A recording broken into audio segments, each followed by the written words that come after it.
दोस्तों, आप और हम सभी इस बात से वाकिफ हैं कि दुनिया में समय समय पर नई नई प्राकृतिक आपदाएं आती रहती हैं और इन आपदाओं को लेकर वैज्ञानिक समय समय पर चेतावनी भी देते रहते हैं। इसी बीच एक बार फिर वैज्ञानिकों ने धरती के तबाह होने को लेकर एक दावा किया है, जिसमें उन्होंने ये बताया कि जब आखिर कब और किस वजह से एक होगा धरती का अंत।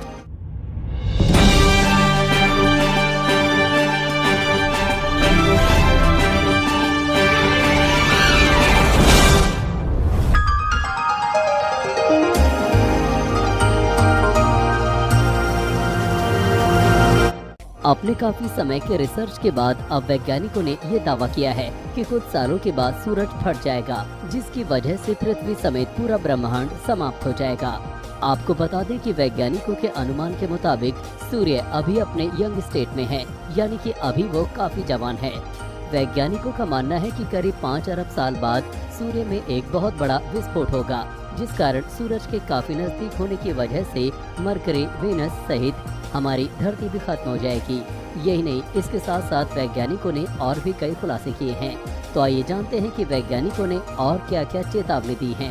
सूरज में हो रहे लगातार सोलर एक्सप्लोजन्स कहीं न कहीं हमारी चिंता बढ़ा रहा है। यही कारण है जो हमारे पूरे गैलेक्सी को सोलर स्टॉर्म यानी सौर तूफान का सामना करना पड़ रहा है। हालांकि अभी तक इससे पृथ्वी पर तो कोई खास नुकसान नहीं हुआ है, लेकिन अब वैज्ञानिकों ने फिर सोलर स्टॉर्म को लेकर चेतावनी देते हुए कहा है कि इससे संचार से जुड़े कुछ चीजें बर्बाद हो सकती हैं, जैसे मोबाइल नेटवर्क, सैटेलाइट कम्युनिकेशंस और टेलीविजन सहित रेडियो सिग्नल्स। हाल के कुछ स्पेस वेदर रिपोर्ट्स की माने तो वैज्ञानिकों को सूरज पर एक बड़ा धब्बा दिखा है, जो पृथ्वी से 3 गुना ज्यादा बड़ा है। ये धब्बा अचानक से मात्र 24 घंटे के अंदर ही 2 गुना हो गया। इस पर किए गए विश्लेषण से पता चला है कि ये सौर तूफान के वेग को बढ़ाने का कारण बन सकता है, और जब ये तूफान पृथ्वी की ओर बढ़ेगा तो ये satellite, GPS system, radio signal आदि को प्रभावित करेगा।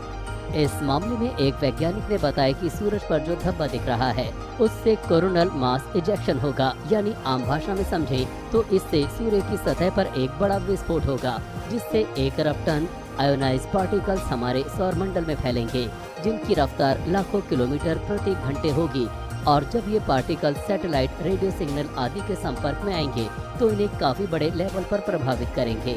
वहीं दूसरी ओर सूरज पर दिखा ये बड़ा धब्बा हमारी पृथ्वी के मैग्नेटिक फील्ड को भी काफी हद तक प्रभावित करेगा, जिस वजह से उत्तरी और दक्षिण ध्रुव पर अरोरा देखने को मिलेगा। अरोरा एक तरह की रंगीन रोशनी होती है जो इस तरह की घटनाओं की वजह से देखने को मिलती है।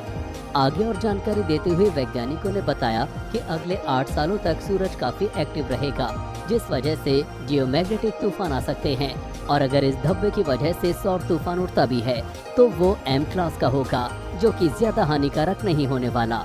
लेकिन फिर भी वैज्ञानिक लगातार इस पर अपनी नजर गड़ाए हुए हैं। चलिए अब जानते हैं कि नासा ने इसके लिए क्या किया। नासा हर समय सूर्य की निगरानी में लगा हुआ है।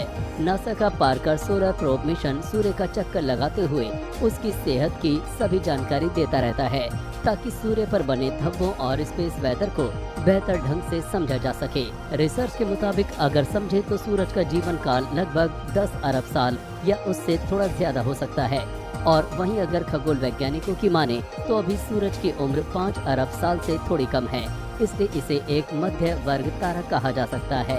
वैज्ञानिकों का कहना है कि 5 बिलियन साल बाद सूरज में मौजूद हाइड्रोजन कोर काम नहीं करेगा, जिसकी वजह से सूरज से गर्मी उत्पन्न नहीं होगी। Main factors of solar activity. Solar activity के 4 मेन फैक्टर्स होते हैं, जिनमें solar flares, coronal mass ejection, high speed solar wind और सोलर एनर्जी पार्टिकल्स शामिल हैं। इन्हीं के कारण पृथ्वी पर सोलर तूफान आते रहते हैं। नासा के अनुसार सोलर फ्लेयर्स धरती पर तभी प्रभाव डालती है जब वे सूरज के उस ओर होती हैं जिस ओर हमारी पृथ्वी होती है। इसी तरह कोरोनल मास इजेक्शन में भी सूर्य से निकले प्लाज्मा और चुंबकीय क्षेत्र के विशाल बादल पृथ्वी पर तभी प्रभाव डालेंगे जब उनकी दिशा हमारी धरती की तरफ हो। यहाँ मेनली हम बात करने वाले हैं सोलर फ्लेयर्स की, जो हमारी पृथ्वी के लिए हो सकती है बेहद खतरनाक। सोलर फ्लेयर्स के कारण धरती का बाहरी वायुमंडल गर्मा सकता है, जिसका सीधा असर सैटेलाइट्स पर हो सकता है। इससे GPS navigation, mobile phone signal और सैटेलाइट टीवी में रुकावट पैदा हो सकती है। हालांकि आमतौर पर ऐसा कम ही होता है, क्योंकि धरती का चुंबकीय क्षेत्र इसके खिलाफ एक सुरक्षा कवच की तरह काम करता है। तो दोस्तों, देखा आपने किस तरह आने वाले समय में हमारी धरती पर विनाशकारी आपदा मंडरा रही है।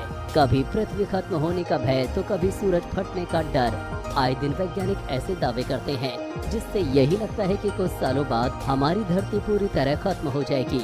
वैसे आपका इस पर क्या कहना है? अपनी राय हमारे साथ जरूर शेयर कीजिएगा। जल्द ही लौटूंगा ऐसी ही एक और वीडियो के साथ। तब तक के लिए रखिए अपना ध्यान। धन्यवाद।